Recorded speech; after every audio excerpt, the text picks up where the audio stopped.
Hallo im Young Urban Anesthesiologist Podcast aus der Klinik für Anästhesiologie an der Universitätsmedizin in Göttingen. Hier in Göttingen gibt es ein Herzzentrum. Das ist ein interdisziplinärer Zusammenschluss aus verschiedenen Kliniken, die was mit dem Herzen zu tun haben. Da gehören wir von der Anästhesie auch mit dazu. Und dieses Herzzentrum hat eine Vortrags- und eigentlich Veranstaltungsreihe. Das ist jetzt in Corona-Zeiten alles auf elektronisches Lernen umgestellt oder auf digitale Veranstaltungen umgestellt worden. Und da wird das gesamte Spektrum, ich nenne es mal der Herzmedizin, einem breiten Publikum zugänglich gemacht. Und im Rahmen dieser Vortragsreihe hat Professor Breuer, ist einer unserer Oberärzte hier und Leiter des Herz-, Thorax- und Gefäßchirurgischen Zentrums hier, was die Anästhesie angeht, einen kurzen Übersichtsvortrag zum Thema Kardioanästhesie gehalten. Anselm Breuer ist hier im Podcast aus den Temperaturfolgen bekannt. Die Zielgruppe für diesen Vortrag ist eigentlich eher ein Laienpublikum gewesen. Ich finde, beim Drüberhören oder als ich diesen Vortrag gehört habe, fand ich aber es trotzdem nicht ganz unpassend, diesen Vortrag hier über unseren Podcast-Kanal zu senden. Das ist ein ganz guter Einblick und ein Einstieg in die Grundlagen der Kardioanästhesie. Ein kurzer Überblick. Das Vortragsvideo steht auf YouTube, den Link setze ich hier in die Shownotes. Und dann mache ich die Bühne frei für Professor Anselm Breuer und seinen Vortrag mit dem Titel Beruhigt einschlafen. Guten Tag, meine Damen und Herren, und herzlich willkommen zu einer weiteren Folge der Videoserie Herztöne des Herzzentrums der Universitätsmedizin Göttingen. Mein Name ist Anselm Breuer, ich bin einer der Oberärzte aus der Klinik für Anästhesiologie und bin zuständig für den Bereich Herz-, Thorax- und Gefäßchirurgie. In diesem Video soll es um das Thema Narkose bei Eingriffen am Herzen gehen. Insgesamt ist ja das Spektrum an Eingriffen am Herzen sehr, sehr groß. Es gibt sogenannte kleine Eingriffe, wie zum Beispiel die Implantation von Herzschrittmachern. Es gibt die sogenannten minimalinvasiven Eingriffe, also die kathetergestützten Verfahren, über die eine Aortenklappe implantiert werden kann oder eine Korrektur einer schweren Mitralklappeninsuffizienz mit einem Mitra-Clip durchgeführt werden kann. Und es gibt die ganz klassischen, offenen herzchirurgischen Eingriffe, die zum größten Teil mit Herz-Lungen-Maschine gemacht werden, aber zum Teil auch ohne Herz-Lungen-Maschine durchgeführt werden können. Und ebenso groß ist natürlich auch das Spektrum an Narkoseverfahren, die hier zum Einsatz kommen können. Bei den kleinen Eingriffen, wie zum Beispiel der Implantation von Herzschrittmachern, können diese Eingriffe sehr, sehr gut in örtlicher Betäubung durchgeführt werden. Da hierbei insgesamt relativ wenig in den Körper eingegriffen wird, ist auch keine erweiterte Überwachung der Herz-Kreislauf-Funktion erforderlich. Das heißt, die ganz normale Überwachung, die jeder Patient während einer Narkose oder bei einer Sedierung bekommt, wie EKG, Messung der Sauerstoffsättigung im Blut und Blutdruckmessung, die führen wir hier durch und die sind dafür auch in der Regel völlig ausreichend. Ganz anders sieht es bei den sogenannten minimalinvasiven Eingriffen aus, also der Implantation von Aortenklappen oder der Korrektur von Undichtigkeiten der Mitralklappe mit den kathetergestützten Verfahren aus.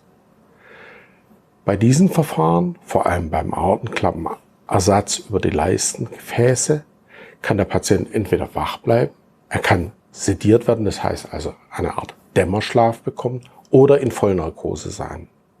Aber völlig unabhängig davon, was für ein Narkoseverfahren bei diesen Patienten gewählt wird.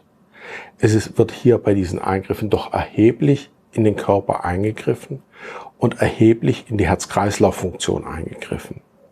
Deshalb ist hier immer eine erweiterte Überwachung des Herz-Kreislauf-Systems erforderlich, um frühzeitig Probleme erkennen zu können. Das heißt, wir brauchen eine direkte Blutdruckmessung in einer kleinen Schlagader. Das machen wir unter örtlicher Betäubung in der Regel am Arm. Und wir haben dabei den Vorteil, dass wir wirklich Herzschlag für Herzschlag sehen können, was mit dem Blutdruck passiert, so dass wir frühzeitig oder sofort Veränderungen wahrnehmen können, die passieren. Zusätzlich wird dann auch ein sogenannter zentraler Venenkatheter angelegt, mit dem wir den Blutdruck oder den venösen Druck vor dem Herzen messen können, aber mit dem wir auch in der Lage sind, hochwirksame Herz-Kreislauf-Medikamente direkt vor das Herz zu geben um damit bei Veränderungen der Herz-Kreislauf-Funktion sofort korrigierend eingreifen zu können.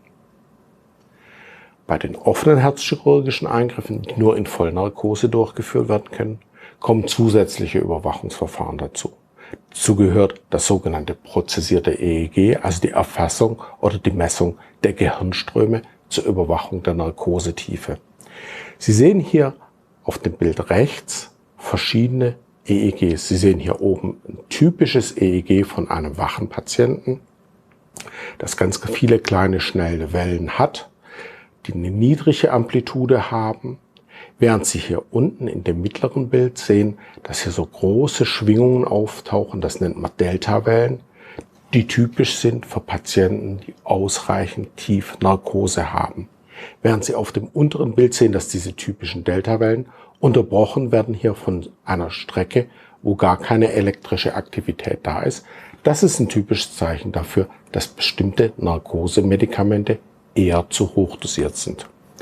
Dieses Überwachungsverfahren hilft uns dabei, die Narkosemedikamente adäquat zu dosieren, so dass wir nicht das Risiko haben, dass die Patienten während dem Eingriff wach sind. Auf der anderen Seite aber auch nicht das Risiko haben, dass wir die Medikamente zu hoch dosieren und damit eine zusätzliche unerwünschte Beeinträchtigung des Herz-Kreislauf-Systems haben. Bei einigen Eingriffen führen wir auch eine sogenannte Nahinfrarotspektroskopie des Gehirns durch. Das heißt, wir messen, wie gut die Sauerstoffversorgung des Gehirns ist. Dazu werden spezielle Optoden auf die Stirn aufgeklebt und wir können dann halt beim Auftreten von Herz-Kreislauf-Veränderungen sehen, ob das irgendwelche Auswirkungen auf die Sauerstoffversorgung des Gehirns hat oder eben nicht. In manchen besonderen Fällen können wir auch eine Überwachung des sogenannten Herzzeitvolumens durchführen. Das heißt, wir können messen, wie viel Liter pro Minute das Herz pumpt und können verschiedene andere Größen auch messen, um die bestehende Herz-Kreislauf-Funktion nochmal besser beurteilen zu können. Das brauchen wir aber insgesamt sehr, sehr selten. Was wir relativ häufig brauchen oder bei fast jedem herzchirurgischen Eingriff brauchen, ist die sogenannte Ultraschalluntersuchung des Herzens aus der Speiseröhre, die sogenannte TEE. Damit wir das tun können, muss in Narkose dann so eine Ultraschallsonde in die Speiseröhre eingeführt werden und wir können dann das Herz in verschiedenen Ebenen anschauen und viele verschiedene Dinge messen und uns einen Eindruck davon verschaffen, wie aktuell die Herzfunktion aussieht. Das Verfahren erfordert eine große Erfahrung der Untersuchung. Dazu stehen in unserer Klinik aktuell 9 speziell ausgebildete und zertifizierte Anästhesisten zur Verfügung. Wir können damit zum Beispiel sehen, wie gut das Herz pumpt. Sie sehen auf der rechten Seite von dem Bild so ein typisches TEE von einem Patienten. Sie sehen hier den linken Herzvorhof, die linke Herzkammer, rechten Vorhof, rechte Herzkammer und Sie sehen, dass dieses Herz sehr gut pumpt. So sieht eine normale Herzfunktion aus. Wir können aber auch sehen, wie gut das Herz mit Blut gefüllt ist. Das ermöglicht uns zu erfassen, wenn das Herz sehr, sehr leer ist, dass wir in der Lage sind, dem Patienten Flüssigkeit zu geben, bevor dieser relative Flüssigkeitsmangel zu einem Problem wird und zu ernsthaften Kreislaufproblemen führt. Und Sie sehen auf dem rechten Bild wieder hier einen relativ muskelkräftigen linken Ventrikel, der jetzt quergeschnitten ist, wie das typisch ist bei Patienten, die eine Verengung der Aortenklappe haben. Und Sie sehen, dass hier drin in der Mitte nur relativ wenig Platz für Blut ist. Das heißt, dieses Herz ist relativ leer. Und wenn wir bei diesem Patienten sehen, dass der Blutdruck leicht anfängt zu sinken, dann wissen wir, dass wir diese Situation in aller Regel dadurch bessern können, dass wir dem Patienten Flüssigkeit geben. Wir haben immer die Möglichkeit, die Grunderkrankung dann nochmal zu sehen. Und wir können dann manchmal sehen, dass sich zum Beispiel seit dem Akutereignis, das den Patienten letztendlich zu uns gebracht hat, eine Verbesserung der Herzfunktion stattgefunden hat. Zum Beispiel, wenn ein Patient die letzte Ultraschalluntersuchung kurz nach einem Herzinfarkt bekommen hat, kann es sein, wenn er Wochen später operiert wird, dass sich die Herzfunktion deutlich erholt hat und gar nicht so schlimm ist, wie man gedacht hat. Das ist eine gute Information für uns. Wir sehen aber auch manchmal, dass die Herzfunktion schlechter ist als ursprünglich gedacht. Und auch das ist wichtig für unser weiteres Handeln. Manchmal sehen wir auch ganz neue und unerwartete Befunde. Sie sehen zum Beispiel hier in diesem Bild im linken Vorhof eine Veränderung, die da typischerweise nicht hingehört. Das war ein Zufallsbefund bei dem Patient, den man dann entfernt hat. Und Sie sehen hier, dass es ein Gewebestück ist. Und das ist ein gutartiger Tumor des Herzens gewesen, ein sogenanntes Vorhofmyxom.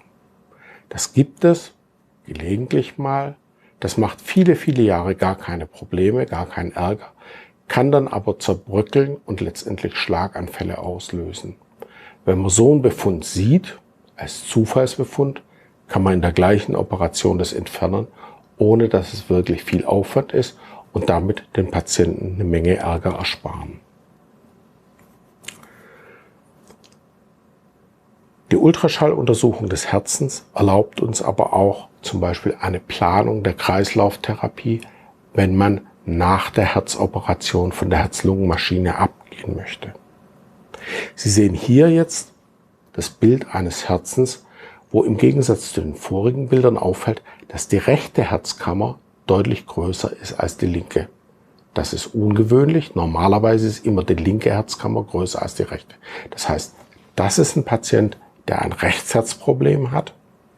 Und das heißt für uns, dass wir bestimmte medikamentöse Maßnahmen ergreifen müssen, um dieses rechte Herz zu entlasten, indem wir den Widerstand in den Lungengefäßen senken und indem wir dafür sorgen, dass der Patient von der Flüssigkeit adäquat dann entsprechend behandelt wird und dass die Beatmungstherapie auf diese Situation speziell eingestellt wird.